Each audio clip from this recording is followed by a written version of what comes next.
Never knew what I wanted till I met you. Where I met you.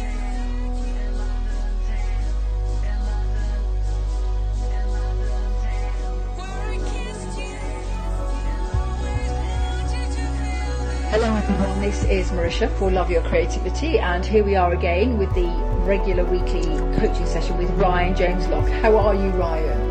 I'm very good, thanks, Marisha. How are you? I am good. How's Ibiza doing? It's pretty gorgeous. It's got quite quiet now because I think the season's coming to an end in about the next 2 weeks. So there's a lovely, there's a lovely peace has descended now that all the tourists have gone. So yeah, it's lovely. Very nice for writing and sort of doing inspiring things. Oh, good. That's good.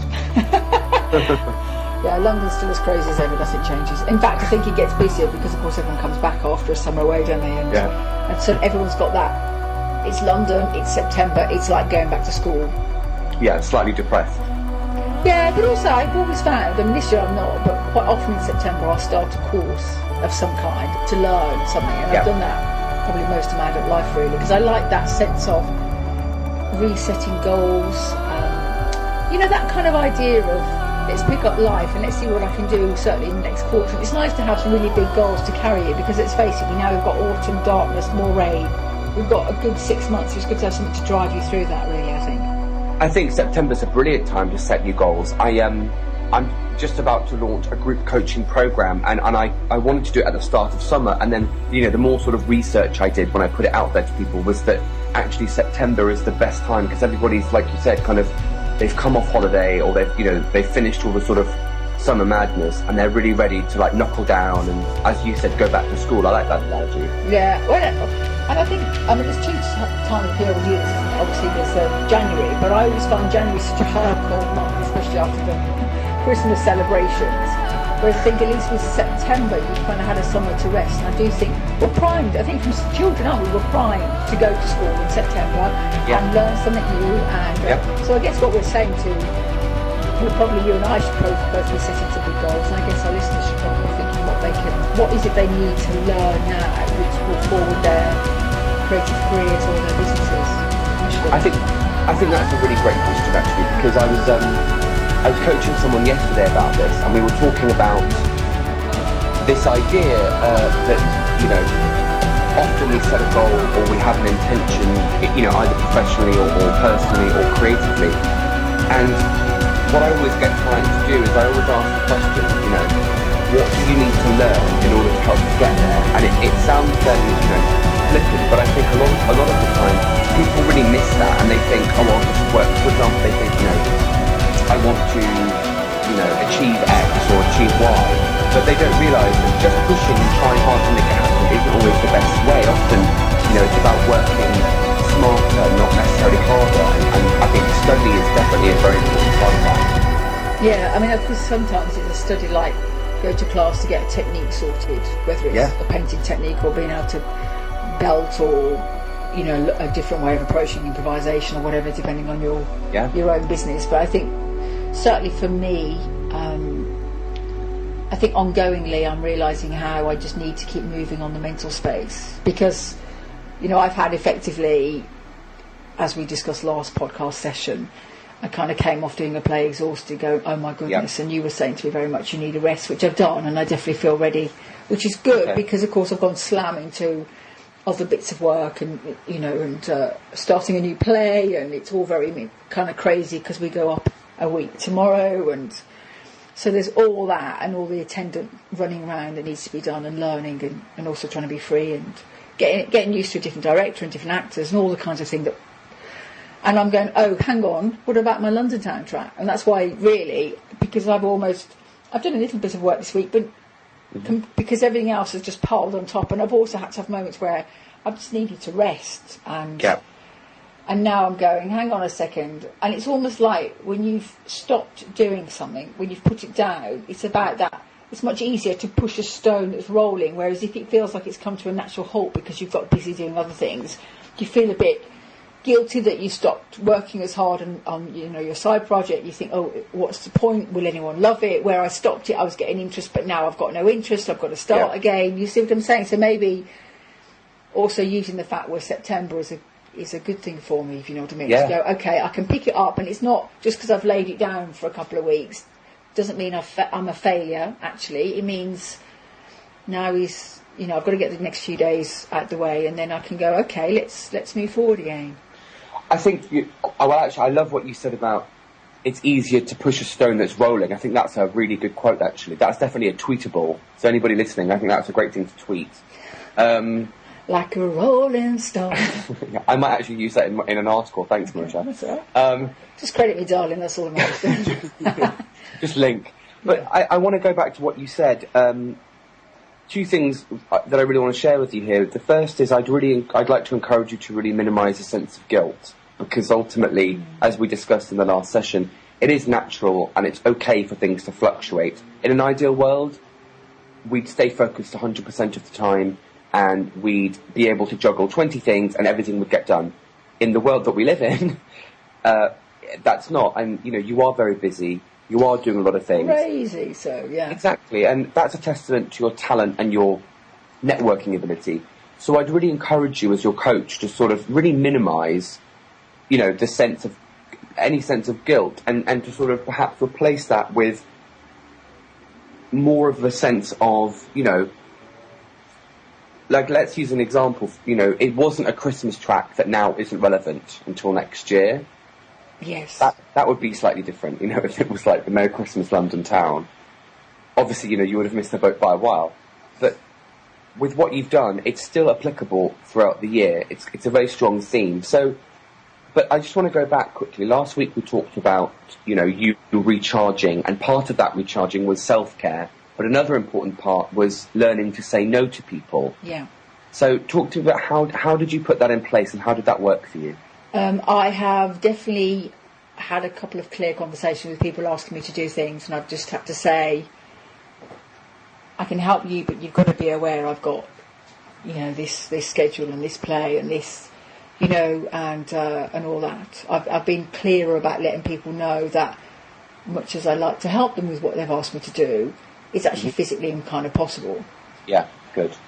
Now, I've not said, which you suggested, which was, I've scheduled me time, so I can't help you, kind of thing, which is true. I haven't done that. I've just been very clear about, actually, I've got too much on, and I've made a decision. There was a show I was going to co-write with someone, and I've just looked at the way it's going, and I can't give it any kind of real justice, so I've got to write and let them know. But I mean, I will do so, if you see what I'm saying. We haven't really started the project, but I think, so there's on that. So I'm learning the no bits. I'm realising how important it is, and I've got to, and continually that's got to keep moving forward. In terms of self-care, the really good thing, I've got myself back down the gym again pretty well most days. Good. And in fact, I've been taking my script to the gym, and I've been walking on the treadmill. People have been finding it quite strange in the gym, because I'm there, I either read my script in between sets, or I'm on the treadmill then for about 40 minutes, which I hate doing that treadmill elliptic, and I can't run anyway because of my knee, etc. But at least, and my neck, but I've been able to walk at a reasonable pace, and you're very focused. You're not Facebooking or looking at your email when you're on a treadmill, stuck with a script in front of you. So actually, and also, as I said, research has proven that your brain is much more receptive to learning when you're kind of in motion or doing monotonous things like cooking. So I've actually found that it's going in pretty quick. So I've managed to find a bit of a time-efficient way of getting stuff in my brain. And I have been sleeping where I can, eating much better, although there's a shocking amount of sugar going on in chocolate biscuits still, but I'm aware that I'm getting tired. But I'm just allowing myself a bit more, and I've got a couple of things after you and I finish this, but rather than spending, what I've stopped doing is starting blogging or podcasting or thinking about stuff online at 9:30 at night, because I know once I get online, you know what I mean, it's 2 hours later and I'm working, and then my brain's too busy and I don't sleep. So I'm learning, I'm going, okay, I know that. So even though I should be blogging more, and I should, which, I mean, should is what does that word mean? But ultimately I've got to self-care, and I think I've taken what you've said and put a couple of things in place.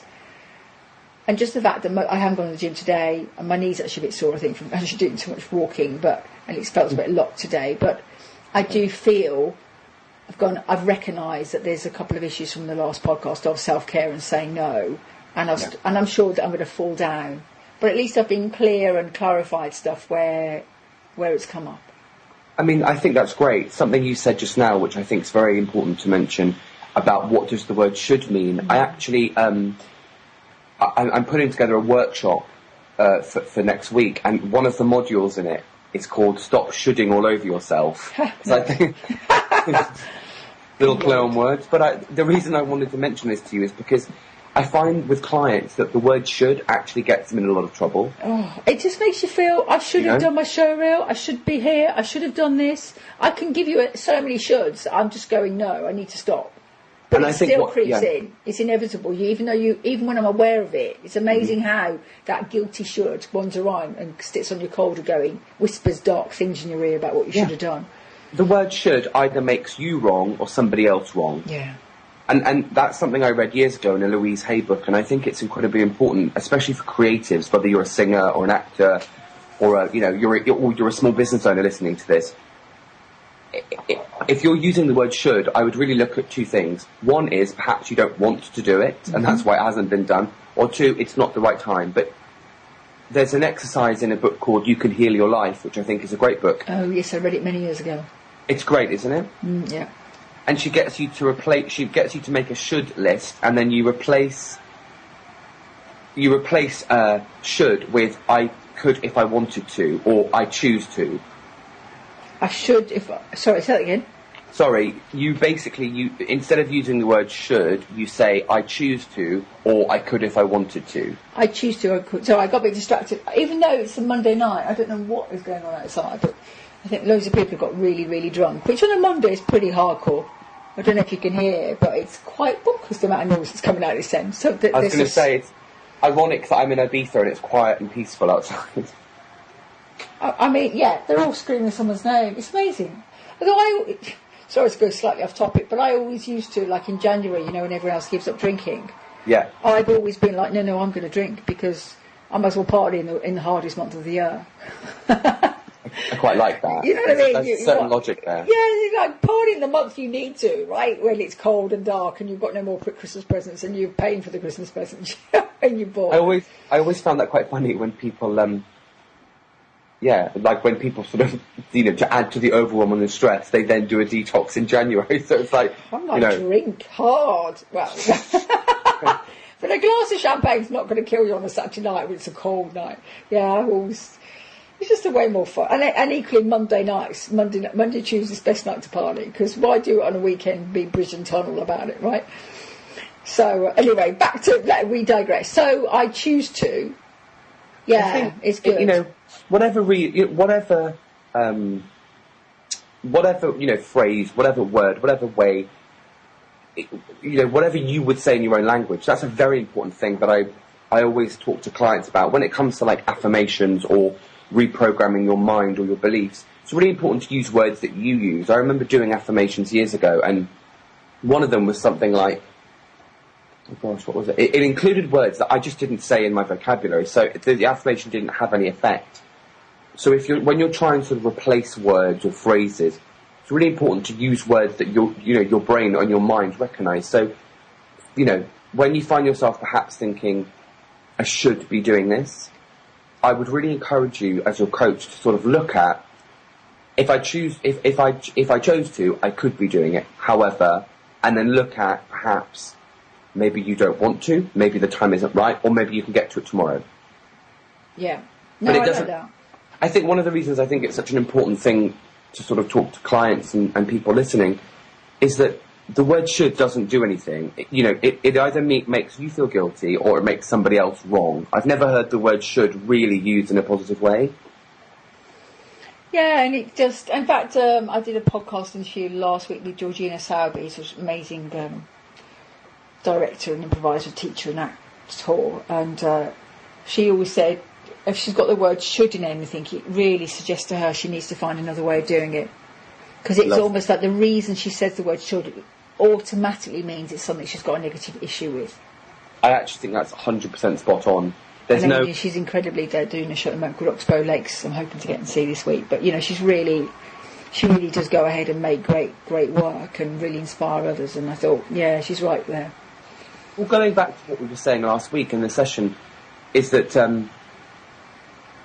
learning to say no, it has so many negative connotations because people find the word no is somehow selfish, but I actually think of it as very positively selfish, because if you find yourself giving to everybody else and exhausting yourself and, all that stuff, what you'll actually find is, it's kind of like, in your situation, you have to, like we said last week, you have to really make your own self-care and your own energy levels a priority, because you can't give your best when you're tired or you're drained.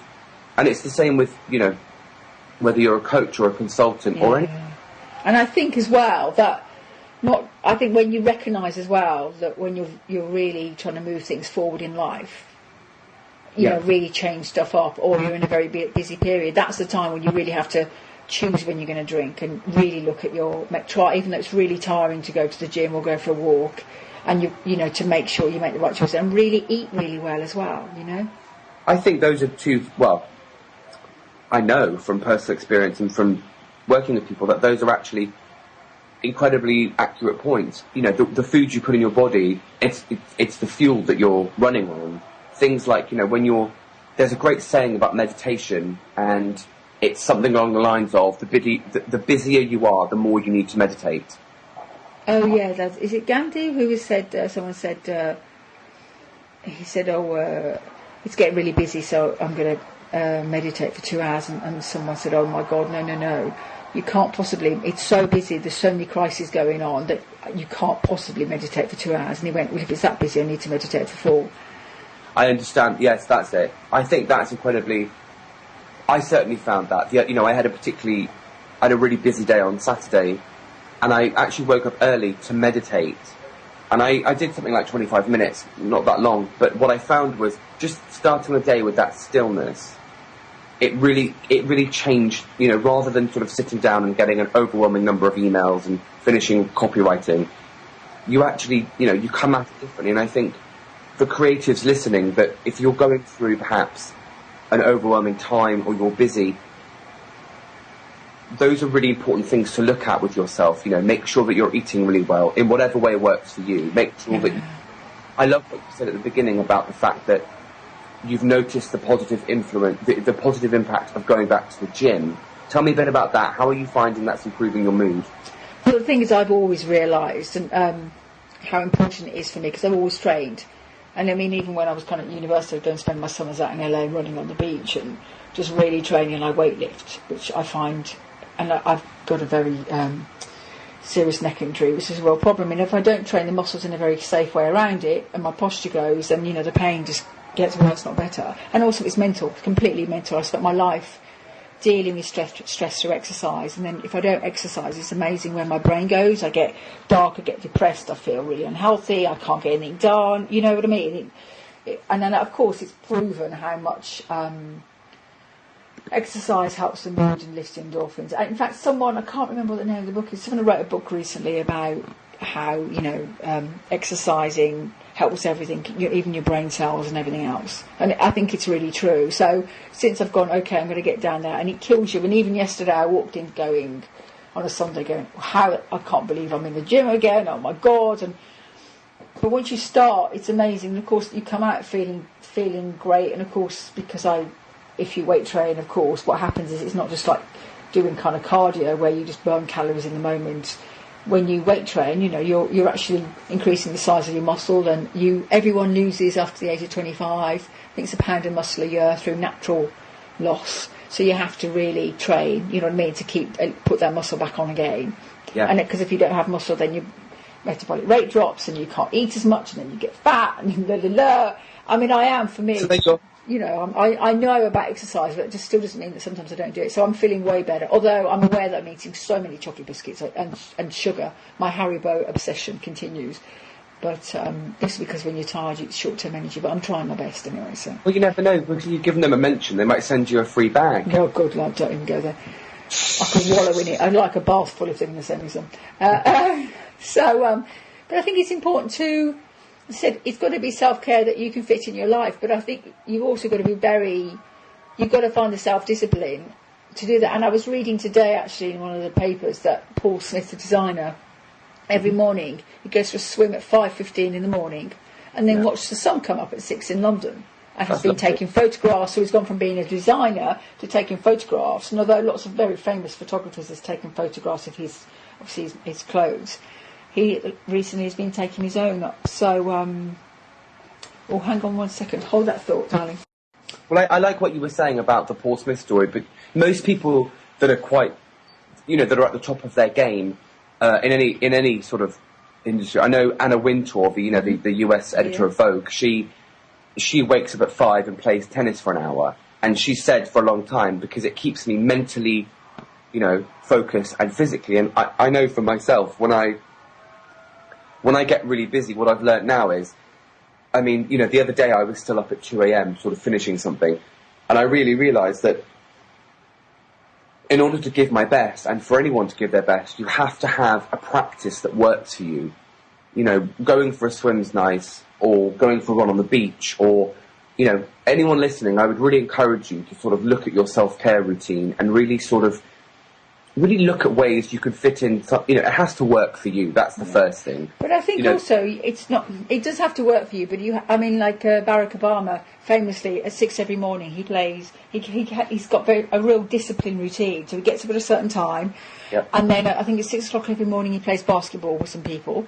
Nice. And it's because I remember reading an interview. Someone was even on Air Force One and travelled around, and he said, because he's got to make such big decisions in his life all the time, obviously President of the States, that he has realised that he tries to get all the mundane stuff decided. So there's no question that he trains at 6, and there's almost no question what he's eating, because he's got to get rid of the mundane decisions because he needs all his brain power for the big stuff. And there's an amazing book by a lady called Twyla Tharp called, I think it's This Creative Habit. I'll reference it in the notes. And she's a choreographer, amazing, done huge amounts of shows. There's an amazing book about how to put a show together. And having done dozens of shows, I now looked at her process. She puts, but she's up every morning, come rain, come shine, in New York at 6 o'clock on her bike, about to go and lift in the gym, because of course she's been a dancer.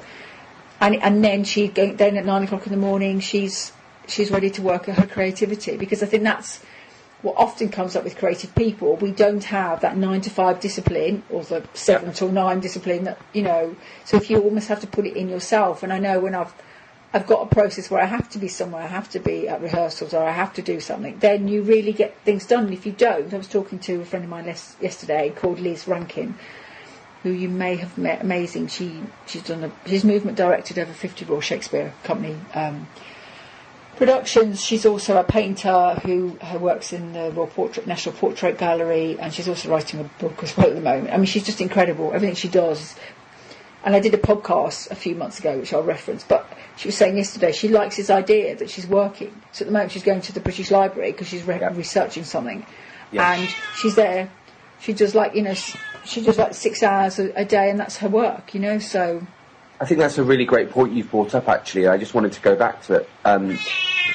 It's really interesting to me what you've just said, because I think a lot of people can really identify with that sense of sort of, when you're a creative, or you're self-employed, or you are even a small business owner, doesn't necessarily have to be, a creative this applies to. There can be a real sense of, like you said, you don't essentially have to wake up and be in the office at 8.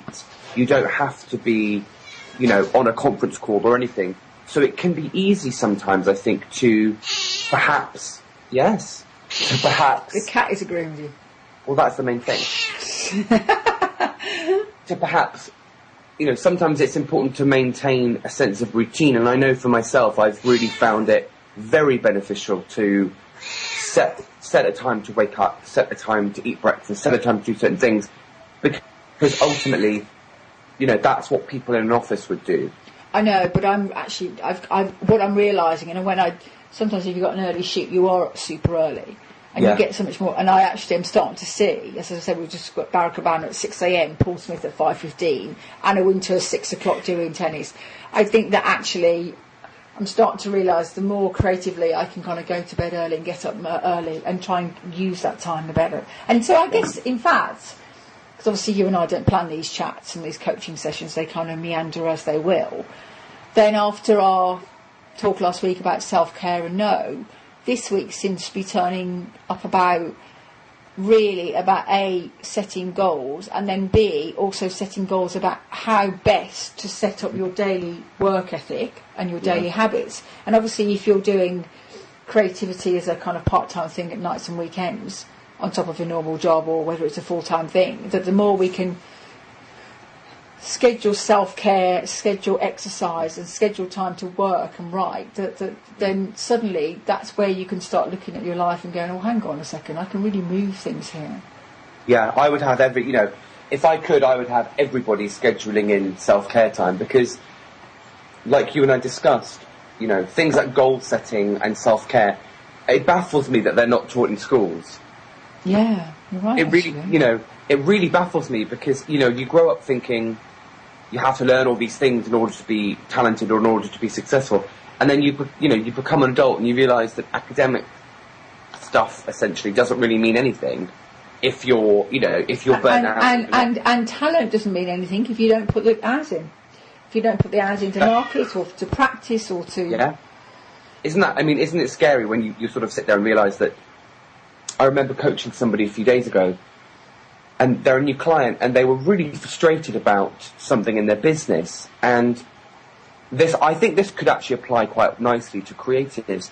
The situation, they were doing a lot of stuff on their business, but they weren't making the money they wanted. And when I sort of really probed and looked into their strategy, what I found was they were busy all the time, but they weren't doing anything that actually focused on bringing sales or money in. And it can very much be the same with creatives. I found that people can be very busy, but they're sometimes busy doing the things that don't get them jobs, or they're busy doing this. Nice. And I think this is like an example of where the session goes in a new direction. Something you just said really triggered that, and I think it's important for people to realise that this client of mine, they were really stressed out and quite frazzled, actually, because they were working very late, spending a lot of money on social media strategies and all that stuff, and essentially making no money. And I really probed and looked at what they were doing, and I said to them, a little example here, you're doing lots of things that essentially encourage people to just consume from you, but you haven't set up sales calls, you haven't set up new client registration or enrollment or anything like that. And it's very much the same with creatives. If you're an actor or an actress, for example, and let's just say, for example, you're very busy with, doing certain activities, but you're just not getting the amount of jobs you want, look at your schedule. Are you busy enough actively pursuing auditions or networking? Does that make sense? Yeah, have you scheduled in, which is actually very true, and I'm guilty. Have you scheduled writing X amount of letters a week for casting directors? Have you scheduled X amount of week, trying to get into new workshops or writing to casting directors or writing to letters? I do think that kind of putting limits and numbers on, because otherwise it's very easy to think you're doing good work and actually not really. I mean, what was the definition of networking? Is not. Hang on. The definition of networking is not. It's basically who knows who you are and what you do. Mm-hmm. It's not anything else really. It's not just I know so and so, but it's actually you've got to have people knowing who you are and what it is you do and what it is you sell. That's what you should be trying to aim at, really, so that when they think, I want to this or that, they think, so and so does that or this. That's exactly it. People sort of talk about how busy they are or how much they've been working, but something I always say to them is, what platforms are you focusing on? What avenues? If you're, one of the end results should, if you're, let's say you're an actress or an actor, you can be very busy doing certain things, but if none of those things are bringing you in, let's say, new gigs, new jobs, I think it's great what you said just now about how many letters a week are you writing? I would always look at that sort of stuff. Just, look at, it's very easy to say you're busy without necessarily being productive. That's a very important thing. I often find that with creatives. People can be very busy, maybe, doing their painting or writing their book, but how busy are you marketing it? I heard a fantastic online class the other day, and she said for optimum results, the student she was talking to said their income goal was 10 grand a month. And Right. she said for around that, you'd need to be doing about 4 hours a day on your marketing. Yeah, well, I remember going to a Federation Entertainment Union course, and they said if you're freelance, you should be spending 25% of your time looking at getting new work and marketing. And Yeah. the problem is, what happens to all of us, whatever creative field you're in, I mean, whether it's coaching or graphic design or acting, is you go into a new project, you get consumed by it. You know, everyone wants more for less that they give. You give it your all, and actually, but what you're not doing is going, oh, well, I'm in so-and-so, come and see me. You're not putting that 25% in. So actually, maybe that's something I can instill into mind, that if I look at the times and the hours a day I'm spending on anything, maybe I need to go, well, hang on, I also need to, rather than getting all like lastminute.com panic, is say, well, am I spending 25% of each day, or 4 days doing the work on 1 day doing the marketing, if you see what I'm saying. But it almost needs, it seems to me, I need to put that in place, and I certainly have got to do that, run that round with London Town, because it's been, you know, I still haven't moved away from thinking it's great, but it's just I've done a few things, but I've got people to chase up. Fashion Week's now finished. I can now, and I know the problem is things keep happening, and all these, is that urgent, not important stuff that, you know what I'm saying? And if you don't do it, you end up doing the urgent, important, or the not important, urgent, like, can you return this call, can you do this, can you do that? And everyone's always going, me, I need your attention, I need this now. And actually what you need to be doing is the long-term, as you say, marketing the book, marketing the song, marketing, if you're doing a show, writing to people to come and see you. You know, and it's always that. And I've seen it so, and I'm as guilty as anyone, that people have killed themselves doing a little show and then they've forgotten to invite anyone, so they're doing great work and no one sees it, in which case, and especially if you're doing like a profit share or something, you're almost like you've nearly killed yourself for a little, for no reason. Yeah, really, for a little pop on your CV, which actually doesn't really help anyone, because No, it doesn't. And I love what you've just said, because this class I was watching, she said something that I think would apply so much to actors, and she said, you market now so you'll have clients in 6 months. yeah. And this is something I always find with people. There's a real tendency to want instant results. You and I had a discussion about this a few weeks ago. I still want them. Where are my instant results? Why isn't London Town everywhere and played everywhere? Oh yeah, because I haven't done any marketing. No. Would you like me? Would you like me to coach you on that? No, I'm kidding. But this is what it's a really big deal for creatives. It's a really big deal for creatives in general. I find people, you know, like you said, a perfect example was, you know, you acknowledged that people often do these great shows, but they don't market them. But let's go back to you. You've said that you haven't done any marketing, but I do think at the moment you've been in a place where, you know, it's like I said to you last week. It's been important for you to make your rest a priority. How does that feel? Yeah, and I think that I'm still trying to do it on top of. I've decided that it's more important than other things, and if other things although I had a couple of emails today I've got to deal with, etc. But I am suddenly going, hang on, I've got to.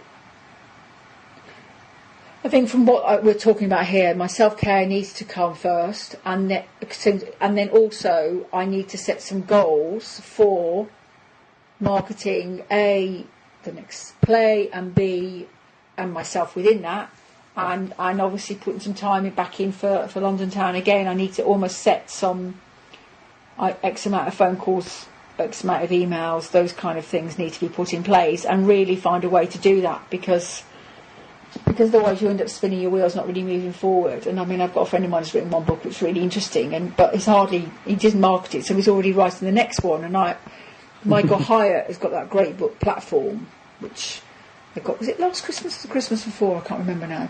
But either way, I read it and went, because he says you need to build your platform about a year before you need it, if you see what I'm saying. And again, it's about, you've got to move it forward. And I mean, I've got 2 novels written, one on its 5th draft, one it's kind of halfway through its 2nd draft. Yeah. And you know, why aren't they? Well, I mean, if necessary, I could even release them and pop them on via my blog to sell. But have I done that? No, because it's about, I always need to finish the projects I've got in hand and then do my best to market each one, as opposed to just going, let's keep giving creatively, and actually no one really hear. It's just a lot of output, but no one really hears it, if you see what I'm saying. I actually think that's a really good. It's funny how whenever we do these sessions, it's always in towards the end the real juicy bits come out. That's incredibly on point for creatives. Most people I coach have similar issues or similar things come up, and nearly all of them say exactly what you've just said. It's I've done this amazing thing and I'm putting out all this energy, but not many people are reading it or seeing it, and that comes down to essentially marketing. You know, you can be incredibly talented and incredibly gifted at what you do, but that doesn't necessarily mean you're good at marketing. And I think that one of the things that's really important for people to realise is that make marketing a priority. Really make, you know, in my coaching program, Build Your Personal Brand, the first strategy, I actually just updated it with new content and new exercises. And the first one is make promotion a priority.